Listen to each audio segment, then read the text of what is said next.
Hi, my name is Erica Effah, and I am the owner of Erica Tiwaa Agency, where we help early to mid-stage direct-to-consumer, nonprofit, and tech service-based businesses get visible and scale through content. Today, I'm here with Aileen to talk about the art of storytelling in business. Yeah, thanks for having me, Erica. So my name is Aileen Agada. I'm the co-founder and CEO of Be Blended. Be Blended is essentially an online marketplace that connects Black clients to freelance hairstylists that know how to work on afro curly hair texture. So I'm super excited to have a good conversation today, and looking forward to what the questions will hold. Absolutely. All right, let's get started. So the first thing I want to ask you, can you share a memorable experience where storytelling played a pivotal role in your entrepreneurship journey? Yeah, that's a good question. So the thing about storytelling is it's embedded in everything that you do. So maybe a good pivotal role would be when I started Be Blended. So I learned that there's a strength in being able to tell a story from a place of passion and authenticity and understanding. So I remember when I started Be Blended, I experienced the issue of going into hair salons and being turned away, and having to eventually tap someone on the shoulder to find a hairstylist in my community. I was like, excuse me, sorry, where'd you get your hair done? And it was always a friend of a friend of a sister of a sister of an aunt somewhere who lives in a basement. And I remember that was my experience. But then when I was able to now talk about, oh, this is what happened to me and why I'm in the world of hair care and business and software and Be Blended, it came from my own experience. And so I think me sharing that experience of how I started Be Blended, and knowing about how I was able to now share my personal experience led to me being able to put it on paper and then share it with more people for them to now nod their heads and say, oh yeah, I experienced the same problem, which actually led us to collect over, I would say, 670 Black women data on this particular issue. And so it feels like a long-winded way to answer that question, but it was me being able to say my own experience because it was a lived experience to other people who resonated, and then that was able to get us to where we are today with our proprietary data. No, that's amazing. And honestly, as a Black woman myself, what you're doing is so needed. I think we all have so many of these talents, but we need to be having it consolidated in one area. And for you to see the problem and ultimately, take that on and find a solution, I commend you for that. Yeah, absolutely. What do you believe are some of the key elements of, creating that compelling narrative for your business? Obviously, how to showcase that value that, hey, we all have these talents as hairstylists. Why do we need to have a centralized platform? I would say when you're looking at it from a business lens, you kind of have to lay it out in a way where you talk about the problem, so in a passionate way that shows why you, and then go on to the solution and kind of explain why now. So it's very much so, for me in my case, I would talk about my experience, the Black women and men that I spoke to that were experiencing it, my personal upbringing and how that took an effect, as well as my mom immigrating from Nigeria to come here, learning about hairstyling, but then not knowing how to work on her own hair texture at cosmetology school. I would draw upon, this is why I'm the one that I'm telling this story and why you can have credibility in me. When you look on now the solution side, to bring them from, oh, this is a huge problem, to now this is a solution, and this is why you should believe me. You'll now have to start bringing in your facts of why now is the right time to bring the solution to market.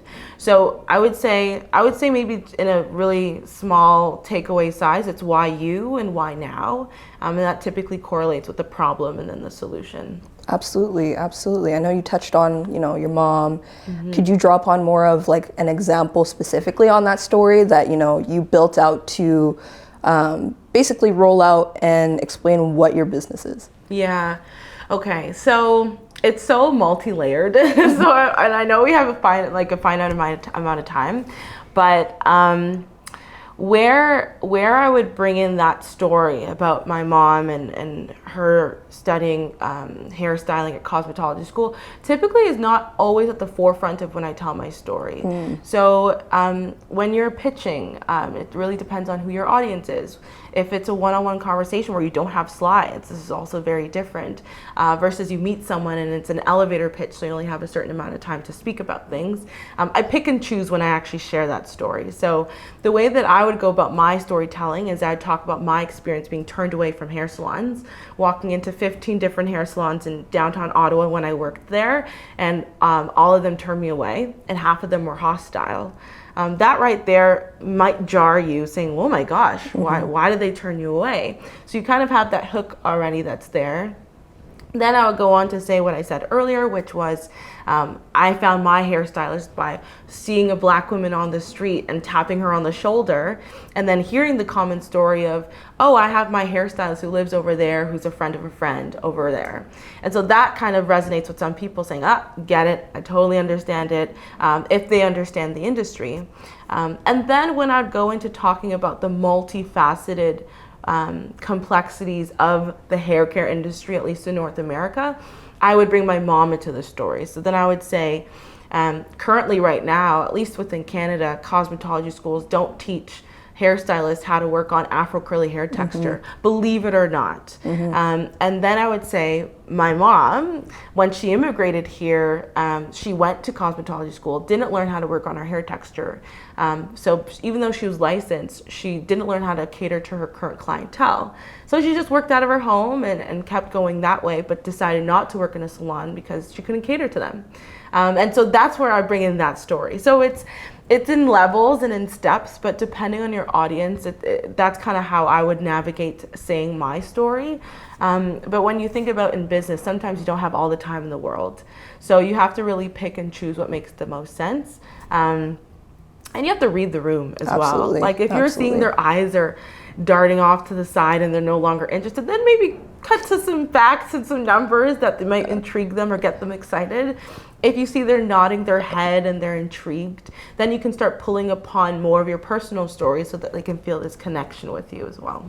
Absolutely. I think your intuitive nature is a huge part of storytelling, and also storytelling is selling. So being able to craft your voice into multiple different packages for the right situation. So kudos to you again in terms of being able to understand, like, you have multiple different personas to sell to.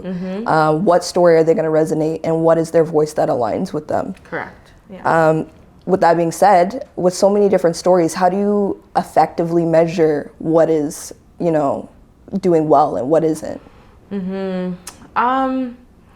So from a business lens, typically, at least for us, that translates into our signups and our usage rates, and those who engage with us. So the stories depend on who you're speaking to, of course, but the way that we measure it is word of mouth. Like if we start to see that a lot of people are knowing of us, and they're like, oh yeah, I heard of you over there, and like, oh yeah, Be Blended, or oh Aileen, I remember you from this, and I remember it stuck with me. That's kind of how you can tell if your story is really resonating with people enough that they actually tell someone else about it. So you're kind of creating that network effect, which is really helpful in business and just as your brand is being built.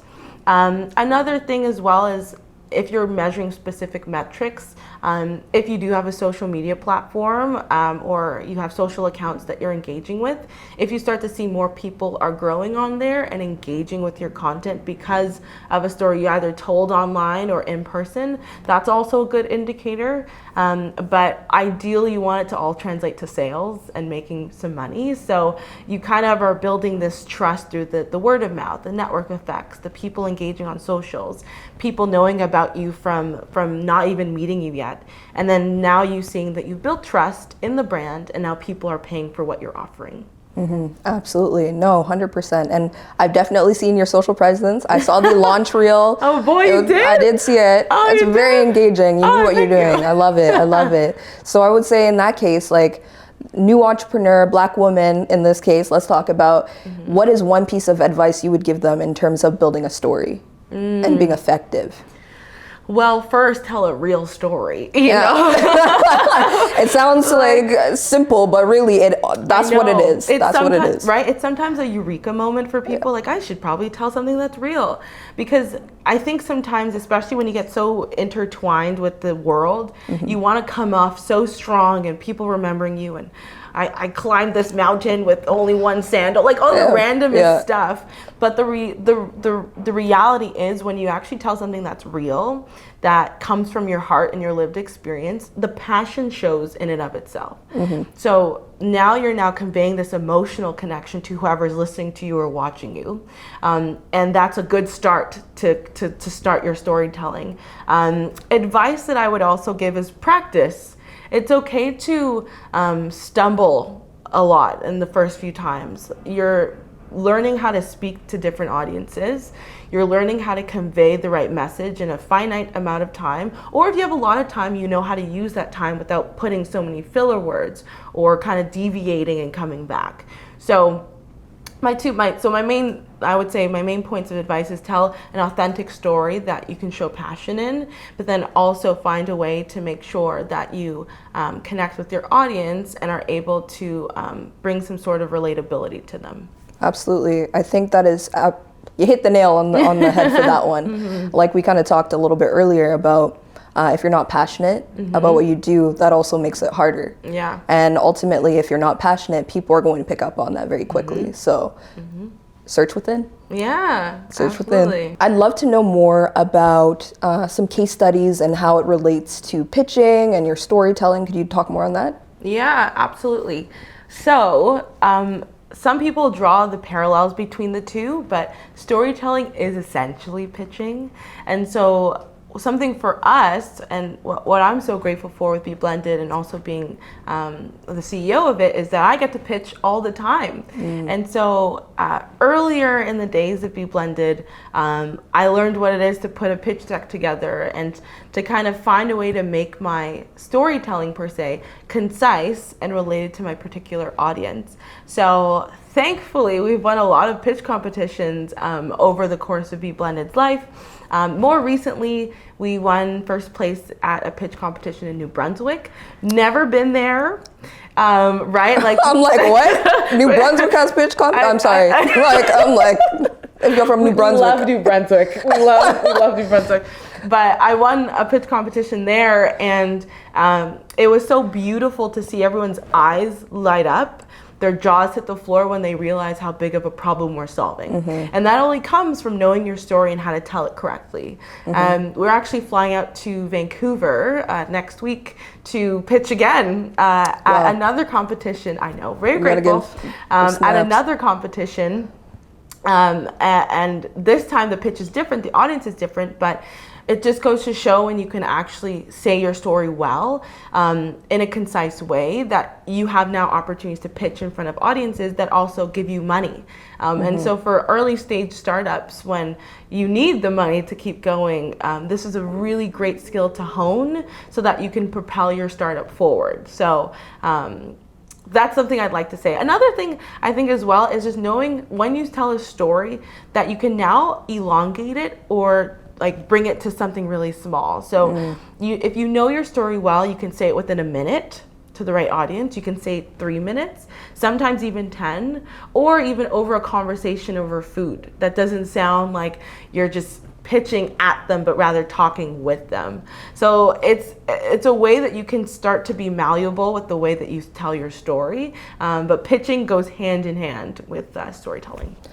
In those situations, like, you said pitching for investors versus pitching just, at the dinner table. How do you switch between the seriousness and being casual, and how to not hard sell yourself versus a soft sell? How do you approach that? How do you know, you see someone, it's worth saying your pitch, but you don't want to come off aggressive? Yeah. You got to read the room. And what that means is, when there is a grant application or a pitch competition, you have to say all the things that make you great. So sometimes as people, we like to be really humble, which is phenomenal, okay? However, you do have to sell yourself when you're in a position that you should sell yourself. So when I say read the room, if you're in front of a panel of judges and they're judging how you speak and talk about yourself, that is where you're talking about all your numbers, your traction, your story, all these different things. But now if you're sitting across someone at a dinner table or at a social gathering, you kind of need to start to go on slowly. So I would always say, like, ask about that person who you're speaking about. Learn about them, because honestly, the goal is to be interested in them, and then they eventually typically would return the favor of saying, oh, what about you? And then you would slowly go into, I'm the co-founder and CEO of a company called Be Blended. Been doing it for this amount of years. Really, really passionate about this space. And when you say that, they'll see you light up typically. And then you kind of go into, are you aware of this space? And then it becomes dialogue. There's actually, I have someone who's experienced this issue, or no, actually I have no idea, tell me more. That tell me more is an invitation. And so you hope that invitation kind of allows you to continue to unravel what it is that you're doing with your company, but then at the same time, giving you these moments of humanizing the fact that you're a business owner and bringing them into the statistics in a nice and gentle way. But overall, read the room and make sure you find ways to connect with who you're talking to. Absolutely, and I think that goes full circle to what you said earlier in terms of being able to mold your story. So pitch competition, if you know the judges going ahead into time, great way to do research on them and understand, okay, if you're doing a pitch to investors that are mainly tech, then obviously they're going to have certain specifications that they're looking for, as opposed to maybe a crowd or a casual audience where, again, they're going to heavily lean on emotional pitches as opposed to the hard sell of these are the numbers and this is how we're going to attack this industry. That's amazing. Yeah, next, I think I would love to know more about storytelling and branding, because as much as there's pitching and being able to voice and tell your story, it can also be done visually. So how have you told your story through visuals? Yeah, so I would say it comes from I like to always say humanizing your brand or humanizing your company. And so the way that we've done it is we've been showing up. So we've been showing up at events, BFN, other ones as well, to show face within our communities that we're trying to target. So not only are they seeing you, but they can start to match this person with the company. Another one is also, I would say, finding ways to do things in conciseness. So what that is the world of social media in particular is very we're like squirrels. Yes. We're like, next, you're like swiping through. And so you've had to find a way to hook them in a very short period of time. And so I've found that we've been learning, I'm not an expert at this, and I've learned through the years, but there's a way that you kind of hook people in and give them a little bit of advice or some knowledge or information. And then you continuously keep doing that in different pieces to make it one big thing, but it comes in small chunks. So I would say just showing up and being consistent, but then also finding ways to bite-size your story to build a brand. A brand isn't built overnight. So you kind of have to give yourself grace and knowing that certain things will work with certain people. Certain things might only work in a particular season. Maybe hopping on some trends and bringing it into how it relates to your company. Those are good ways of going about it. Something I also want to add as well that I think is really important is that you don't have to regurgitate all the information at once. So going back to speaking about how do you kind of know your audience and speak to people differently, but then also building your brand.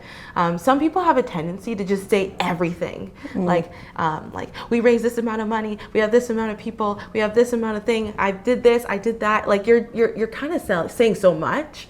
And there's a beauty in knowing how much to say, when to say it. The good thing is if people actually are engaged with you the first time, when you follow up a second time, you can actually give them more information because you can kind of scope out who's intrigued, who's engaging with you. Maybe going back to building your brand and your audience, if you kind of like have a snippet of something that's really interesting, they'll hook onto it and maybe look forward to when you post something next or when you show up to the next event. If you're speaking to, let's say, investors or judges on a panel or whoever, you give them like maybe the stuff that really stands out, but then you can share more in a follow-up of, oh yeah, I also didn't mention this and I thought you'd be intrigued about it. So you can kind of, build on that. Exactly. Yeah, you gotta piece by piece. We're building a house. Yeah, lay the foundation. You're gonna find out what's next. Yeah. Subscribe. Like, comment, and subscribe. You know. When it comes to building your story, how do you balance authenticity and persuasion? Because those are a fine line to maintain that level, but also you're trying to get a job done. We're trying to make a sale. We gotta live life. This economy is something else. Yeah. So how do you approach that situation? Yeah. So when it comes to authenticity, I always tell people to share a lived experience. Typically, when you share your own lived experience, it flows better because you're just talking about yourself. You're telling what's going on in your life. You're telling about your past or future. And so you don't feel as robotic with it when you're telling that story. So I think that will ooze authenticity by telling your own personal story or experience, or someone of a loved one, or someone that's close by, or maybe hardships in a workplace, like something that's personal to you. So that builds, I think, trust with the other person, because sometimes people are skeptical. In this day and age, everyone's like, I don't know if I believe them. But if they can see your passion through you telling an authentic story or true story, they kind of innately begin to trust you. And when it now comes to persuasion, I like to say that they go hand in hand. Like, you're building trust from sharing a real story and showing real passion. That brings them to this trust aspect where now you can start pulling in maybe numbers or facts that are true, and they now think, okay, not only is this person passionate about it, but whoa, these statistics are so interesting, or wow, this market is huge. Like, I can only imagine what more can come from this. And so it always just starts from being true to yourself and sharing a story that you experienced, to build trust so that when you say these numbers, that they actually believe you and are more compelled to tell someone else about it. And now for them, they walk away saying, wow, I learned something new today. And there's more awareness that you're bringing to that person, which is great because they're knowledgeable now. They have knowledge from you from simply just saying a story. Absolutely. Once you've built that trust, how do you maintain it? Ooh. That is a tough one. It's a tough one. It's a long road. Yeah, I know. I love it. It's such a balancing act. So I wouldn't say it's hard to maintain trust, because you should just stick to your word when you say stuff. So when you say you're going to do something, or you say you're going to follow up, put it in your calendar or something, put an alarm on your phone to make sure you reach back out to that person, or you send that email, or you connect them with that person you said you would. That helps maintain the trust. But the thing is, though, like, you just have to be very meticulous about who you're going to maintain this trust with. So one thing I like to say is that as entrepreneurs, we're handling so much. We're worrying about ourselves, our team, our customers, our own mental well-being, so many different avenues. And so in order to have trusting relationships, you need to also prioritize them. So something that I do is definitely following up with everyone that I speak with and try my best. Sometimes you have to give yourself grace because there's so many people that you want to follow up with, but sometimes it always doesn't pan out. Of course, you hope that you get as many as possible so that trust is there and established. When it comes to your customers, don't say anything that you can't do. So if you say, yeah, we're going to show up at your house and do this, or we're going to help you in this way, or we're going to make you this amount of money, make sure you can, because now not only are you now worrying about trust within who you're talking to, and I guess in your customer in this case, but now it's also affecting your brand. So if you now don't have full trust with who you're speaking with, they'll now associate not only you as, the executive of your startup, but now they'll see your brand as untrustworthy trustworthy. So it's a balancing act. I keep saying to give yourself grace, because a lot of us are first-time founders as well. But a lot of the times it means sticking to your word, moving forward, giving yourself grace, and then following up accordingly. Absolutely, and that's awesome. And I think about Be Blended in the sense of, okay, we have all these Black hairstylists. I think the stigma within the community is that we go to a hairstylist and it's like a 50-50 chance on whether this person is going to be there, or you show up and there's like 10 extra deposits put on there or something of that sort. But with Be Blended, you essentially have a platform that's vetted.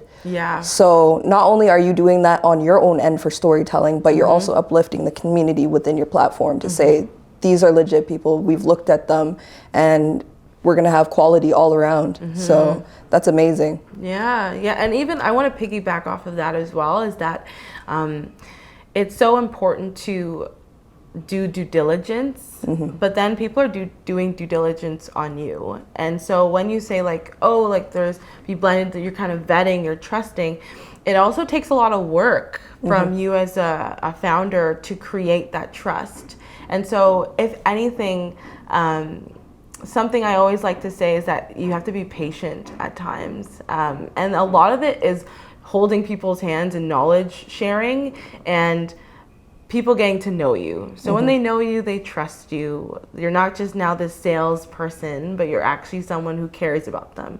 So as long as you show you care, people typically will respond by saying, oh, this person actually sees me and sees my needs and wants to help me through this business. And that's typically how you make a better bond. Absolutely. Sales is very underrated, and you have to basically learn how to be a friend and listen to their problem over speaking. Yes. And then obviously incorporating the story. Yes. Because we're always so we tend to like to talk about ourselves, but especially when you are a founder and you're talking to people that are going to be paying you, or people that you can have partnerships with, you need to find out what their needs are. And that comes from letting them talk, not us. So I'd love to know, 5 years from now, where do you see Be Blended? The golden question. Question. Where do you see yourself when you grow up? Oh my goodness, it's so multi-layered. So a lot of the times, every time I talk about Be Blended, people think women. They're like, okay, the salons or the freelance hairstylists. And then the lovely men are like, what about us? What about the men? The barbers? And so we plan to do so much. So of course we hone in on the Black hair care industry for particularly women or men with locks, just longer hair, or those who want wig installs and things like that. But then we eventually plan to branch into makeup as well. So different skin tones and shades. Unfortunately, we are neglected sometimes in the industry. And so that's another avenue. Definitely looking into also the film and television industry as well and getting plugged in, and then crossing over finally to help the men with the barbers as well. So it's just so multifaceted, and I think there's so much more I want to share, but I also want you guys to wait and see and follow us. And then see us kind of really stick to what we're saying and how we're expanding to hopefully build trust, and have you guys root us on as we continue growing over 5 years. Absolutely. What you have so far, honestly, I'm sold already. Thank you. Absolutely. Where can people find you? Ooh, so many different avenues. So you can either add me on LinkedIn at Aileen Agada. So maybe you'll see my name, Aileen Agada. With Be Blended, you can go to our website. So www.beblended.ca. You can create an account as a client or a hairstylist. We'd love as much user feedback as possible. So we're currently going through that. As well as Instagram. We're on Instagram at beblended.inc.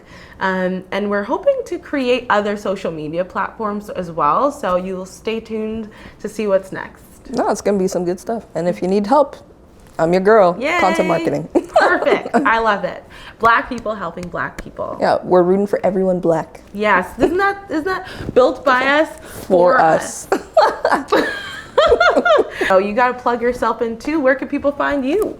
They can find me on Instagram at Erica Tiwaa, ERITIWAA.agency, AGENCY, or Erica Tiwaa Agency on LinkedIn. Perfect. Yes. And that's a wrap.